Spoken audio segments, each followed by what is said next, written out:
I think anybody who is a fan of anthropomorphic art is a furry. It's an online community for sure. There's people that think their furries are weird or dumb or lame or creepy. A lot of times they're just uneducated. They don't know what they're really talking about. And a lot of times in society, if we don't understand something, we immediately think that it's wrong or bad or dumb instead of taking the time to understand. And as far as I'm aware, furry is just really cool. I actually have multiple characters. I currently own 7 fursuits, and I have upwards of 10 characters. Every single one of my fursuits is treated immaculately. They are all brushed. They are washed often when worn. Each single one is hung up in our bedroom at home. Each head has its own place. We keep our fursuits very well kept because they are very expensive.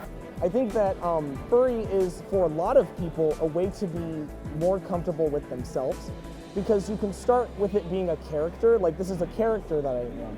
And it allows you to make it makes a better version of yourself. I always think Adler is me, but like just really, really cranked up, and I think that furry allows people to become more comfortable with their sexuality. It's how I became comfortable with my sexuality. It's how I've helped other people be comfortable with themselves. I feel like most people in furry are LGBT at this point. It's incredibly connected just because furry is so welcoming. So if you're not welcome at home because, say, you are a woman that loves a woman or a man that loves a man, or you're trans or whatever you are, furry will take you. We love everybody equally. It was an interesting start back in the 80s because a lot of people just didn't talk about their sexuality back then because there's still a lot of negative stigma. So a lot of times people just kept it to themselves. So suddenly you have the furry fandom where people are getting together, they have this beautiful thing that they share, like, oh, I like this character, I like this. And they can open up and talk more about themselves. And so it became a beautiful safe harbor for people that also were questioning their own gender identity, their sexuality, saying, you know, I don't fit in with the norm, and gave them a place to go. And so the furry fandom has just naturally attracted a lot of people in the queer community and a lot of straight people who are allies with anyone that is queer, because when you're a furry, you tend to be very accepting, very kind, very willing to listen, and that's been really nice to create this nice bridge between the LGBTQ plus community and the furry fandom. The community has definitely given me a place to explore and a place to grow. I mean, I came out as homosexual in 2016. One of the reasons why it took me so long to officially come out in the first place was the media representations of what it meant to be gay were so very narrow. You know, if you were not a hairless twink or a muscled hunk or a hairy bear, you know, these outward expressions of extreme masculinity or these expressions of extreme femininity within the gay community, I didn't see myself fitting anywhere. And so the furry community really was a place that said, there's no judgment here. There's no body type that defines anything. And so I was able to kind of learn more about myself, learn more about what I found attractive, and even very recently started questioning gender as a whole, my own gender.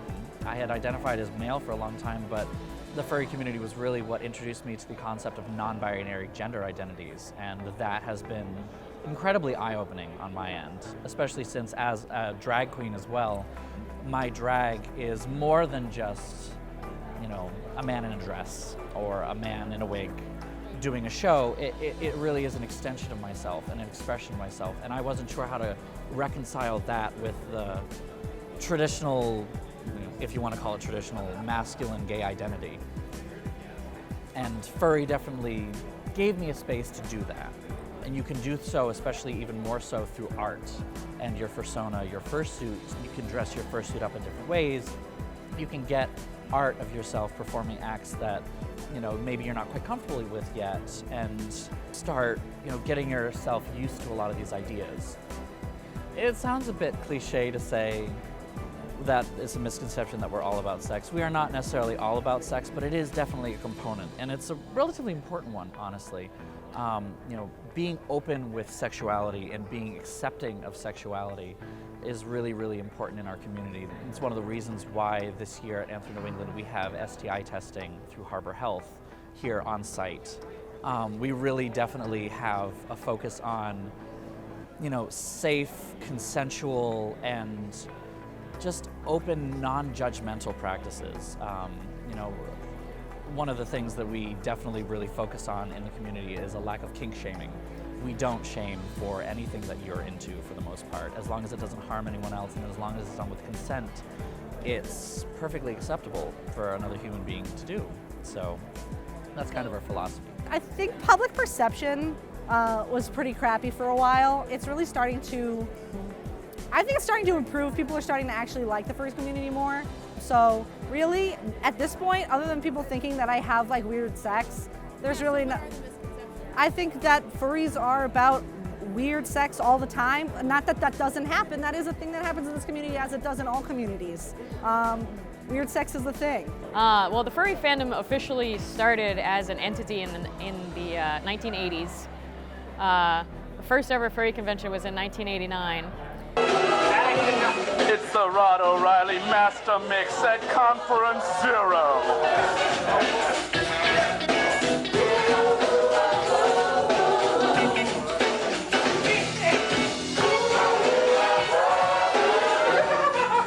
And back then, it was very negatively received because it was very nerdy, very underground, and people assumed that if there were a bunch of like grown men that wanted to dress up as animal characters, that they were weird or they had bad intentions or they were being like super inappropriate or something like that.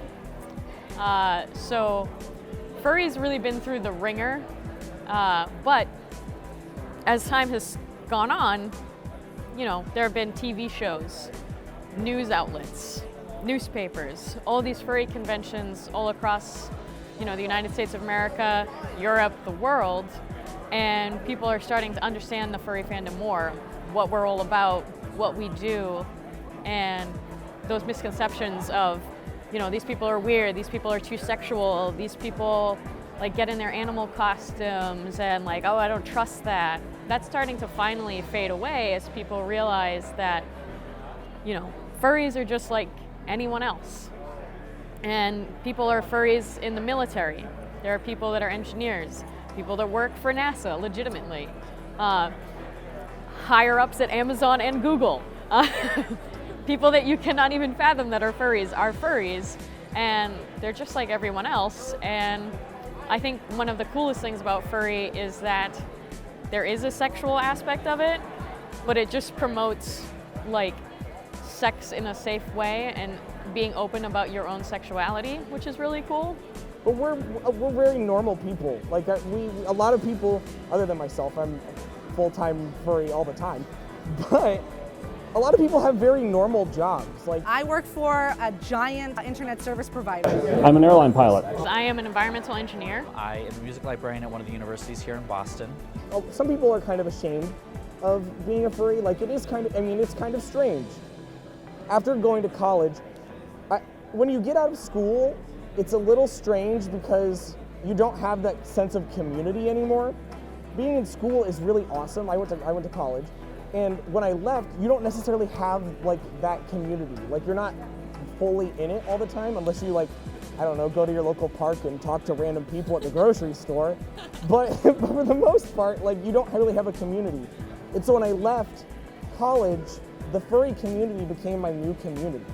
It became my new, in a way, it became my new audience. It was who I make content for, and it means the world to me. This has opened up so many doors and possibilities in my life, and it has been just super fantastic. Like I would not be the bird I am today without the furry community. Haha, funny. I think any possible downside is just outweighed by the overwhelming positivity and just collective acceptance that this community represents, this safe space to explore yourself and be yourself in ways that a lot of other parts of society kind of hold you back from.